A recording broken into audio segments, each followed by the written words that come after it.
बिस्मिल्लाहिर्रहमानिर्रहीम। आज का जो हमारा टॉपिक है वो है प्रॉब्लम नंबर 9 और प्रॉब्लम नंबर 10। तो आइए हम शुरू करते हैं। बात कर रहे हैं यहाँ पे on 1 March 2005 Karim Bakhsh consigned cloth to the value of 6,50,000 at cost to the Afzal and Sons. यहाँ पे जो करीम बख्श है ये यहाँ पे कंसाइनर है और जो अफजल एंड सन्स है ये यहाँ पे कंसाइनी है। और वो कहता है कि हु एक्सेप्टेड 3 months ड्राफ्ट होता है जी बिल ऑफ एक्सचेंज, वो उसने एक्सेप्ट कर लिया है फॉर 7,80,000, 7,80,000 का उसने बिल एक्सेप्ट कर लिया। और एक्सेप्ट ऑब्वियसली कंसाइनी करेगा और ड्रॉ करेगा कंसाइनर, ये एक तरह का एडवांस होता है उसके लिए। तो जो ड्रॉ करता है वो रिसीवेबल की एंट्री पास करता है, यानी bill receivable account to consignee account. Consignor की बुक में एंट्री होती है और कंसाइनी की बुक में जो एंट्री होती है वो होती है consignor to bill payable account. अब वो कहते हैं the draft was discounted at the cost of 1,30,000, 1,30,000 की कॉस्ट के ऊपर। ये कॉस्ट से मुराद है कि ये उसको पे करना पड़ा है डिस्काउंट। ये डिस्काउंट की अमाउंट उसने आपको बता दिया कि ये डिस्काउंट की अमाउंट है, बाकी उसको पैसे मिल गए होंगे और बिल उसके पास से चला गया होगा। ये उसकी कॉस्ट है, मतलब ये उसका डिस्काउंट है, 1,30,000 जो बैंक ने चार्ज कर लिया। अच्छा, अब यहाँ पे देखें कि इस एंट्री का आप पास करना चाहे तो आप पास कर दें, लेकिन इस एंट्री का कंसाइनमेंट पर कोई इम्पैक्ट नहीं है, क्योंकि ना तो इसमें कोई कंसाइनमेंट अकाउंट आ रहा है, ना गुड्स सेंट ऑन कंसाइनमेंट का कहीं कोई रेफरेंस है, ना कंसाइनर है, ना कंसाइनी है इसकी पूरी के अंदर। हाँ, क्योंकि कंसाइनर के पास बिल था, उसने बैंक से जब डिस्काउंट करा लिया होगा तो उसने सिंपल सी बात है, उसके पास कैश आया होगा या बैंक बैलेंस पड़ा होगा, डिस्काउंट डेबिट हुआ होगा और बिल उसके पास था, बिल बैंक के पास चला गया, बिल क्रेडिट हो गया होगा।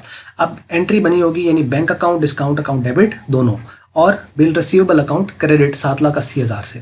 तो डिस्काउंट 1,30,000 से डेबिट और इन दोनों के डिफरेंस है बैंक अकाउंट डेबिट। तो इसका मतलब है कि ये बैंक और कंसाइनर के दरमियान ट्रांजैक्शन हुई है, इसका बाकी तो कोई ताल्लुक नहीं है, लिहाजा इसका कोई इम्पैक्ट नहीं होगा।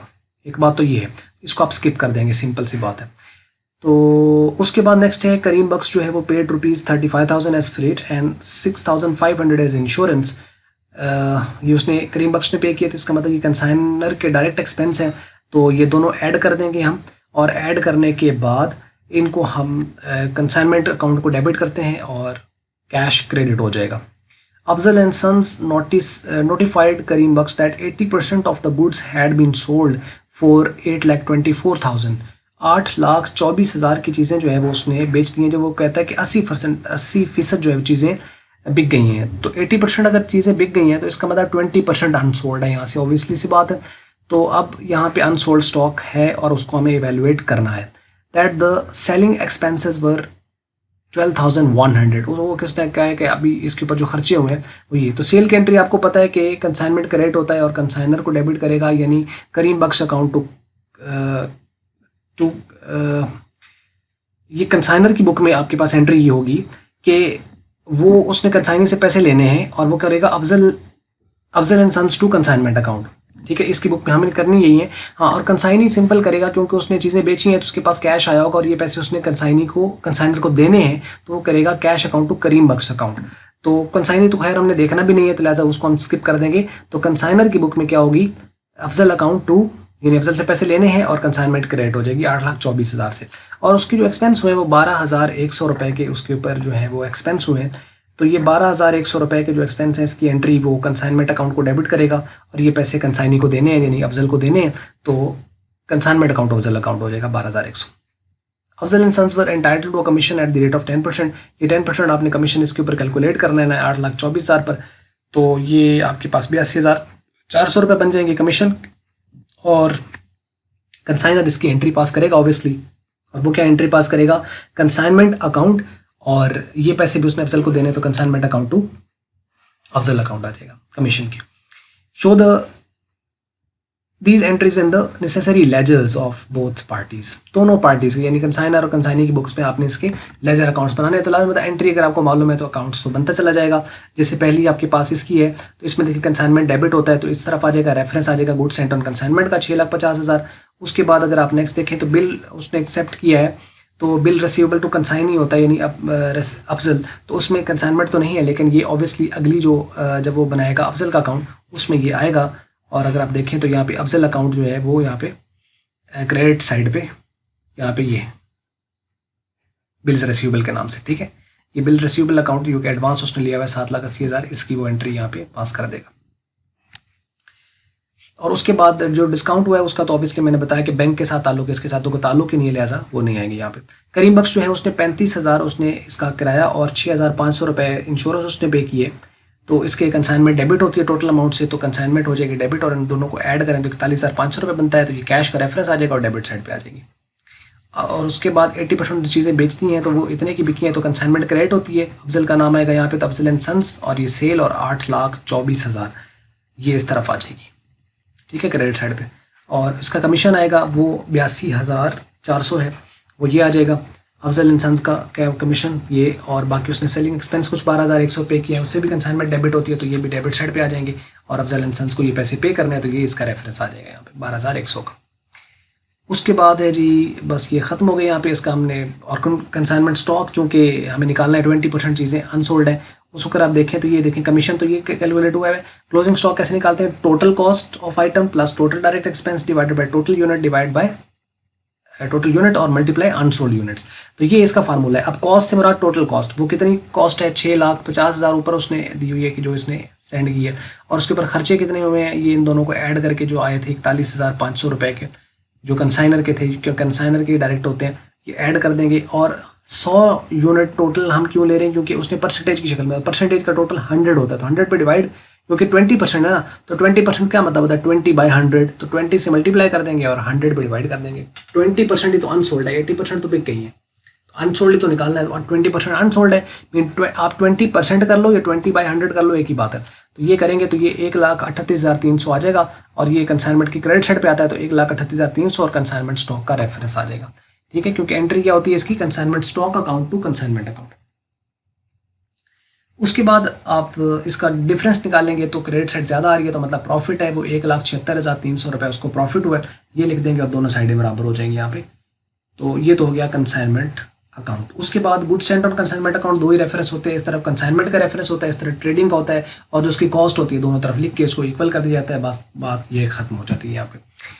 और उसके अलावा अफजल अकाउंट है, अफजल एंड सन्स आपके पास जो है वो यहाँ पे, इसको देखें जहाँ जहाँ इसकी यहाँ पे आ रही है, यहाँ पे जब उसने चीज़ें सेंड की कोई इम्पैक्ट नहीं होता, उसके बाद उसने बिल एक्सेप्ट किया हुआ है, तो बिल एक्सेप्ट करता है तो वो पेएबल की एंट्री पास करता है, तो बिल पेएबल क्रेडिट होता है, और कंसाइनर जो है वो करीम बख्श जो है वो डेबिट होता है। लेकिन अगर हम उसको कंसाइनर की बुक में देखें तो bill receivable account to Afzal account आएगा, तो इसका मतलब है कि अफजल अकाउंट क्रेडिट हो रहा है, तो मीन्स के इसको इस तरफ यहाँ पे ये आ जाएगी जो मैंने पहले भी आपको दिखाई है, बिल रिसीवेबल का रेफरेंस आ जाएगा और 7,80,000 ये रकम आ जाएगी।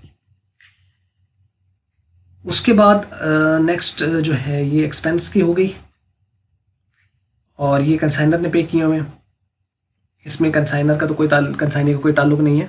उसके बाद जो है उसने सेल की है, ये इसकी सेल की ऑब्वियसली आएगा कि कंसाइनी से पैसे लेने हैं, जो कि अफजल एंड सन्स डेबिट होगा और कंसाइनमेंट क्रेडिट होगी, मीन्स कि अफजल एंड सन्स डेबिट हो रहा है तो अफजल एंड सन्स के डेबिट साइड पे कंसाइनमेंट का रेफरेंस आएगा, और ये 8,24,000 आ जाएंगे।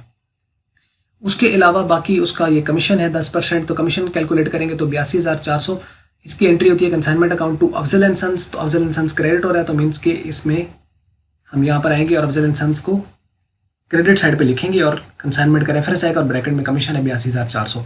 तो बस ये आपके पास आ गई है, और बाकी उसके एक्सपेंस हैं उसमें भी ये अफजल एंड सन्स जो है उसको पैसे देने क्रेडिट हो रहा है, कंसाइनमेंट का रेफरेंस है 12,100। बस इसका डिफरेंस निकालें तो ये आपकी क्रेडिट साइड का बैलेंस है, उसके बाद डेबिट साइड का अगर आप निकालें तो ये आएगा। तो डिफरेंस अगर इसमें लें तो डेबिट साइड कम है, तो डेबिट साइड पे डिफरेंस आ रहा है 50,500 का, तो ये लेसर साइड पे हम लिख देंगे 50,500। इस तरफ बैलेंस कैरी डाउन जो कि नेट पेएबल है, मतलब ये उसने पे करने हैं पैसे हमें 50,500 रुपया, तो ये आ जाएगा बैलेंस।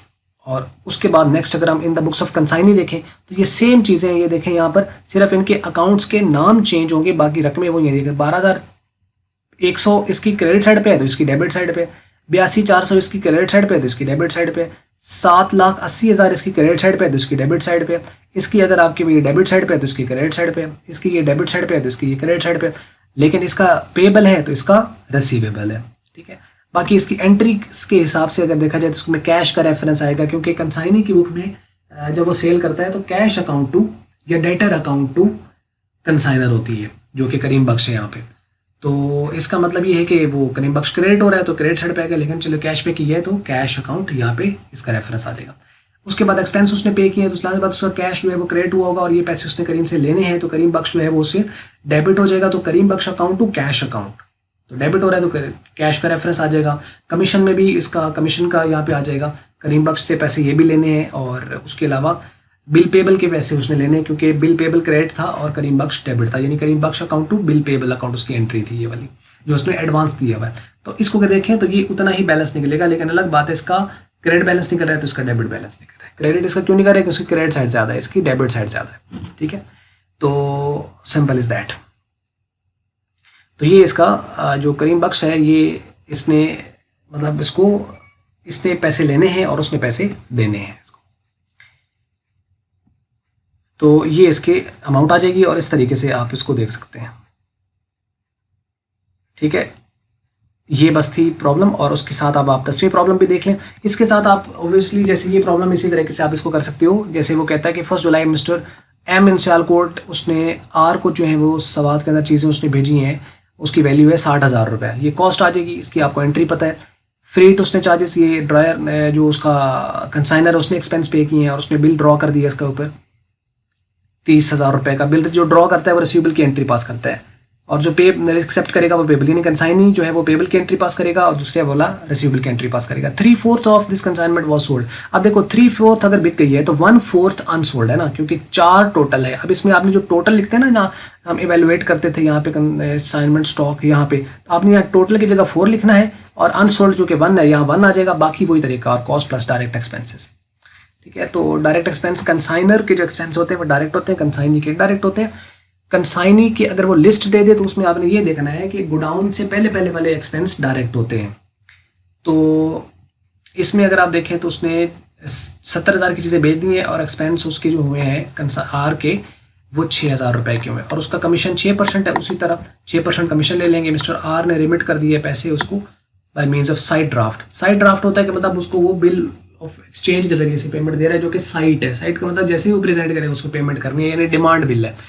तो ये उसने सेंड कर दिया। Show the ledger accounts in the books of M, सिर्फ आपने कंसाइनर की बुक के अंदर जो अकाउंट्स बनते हैं वो आपने कर रहे हैं। लेकिन ये थी प्रॉब्लम और इसको अब आप करें, इसका कोशिश करें खुद सॉल्व करने की और बाकी एज एन एग्जांपल कहीं ना कहीं इसको जो है वो आपको हिंट दिए गए हैं साथ साथ।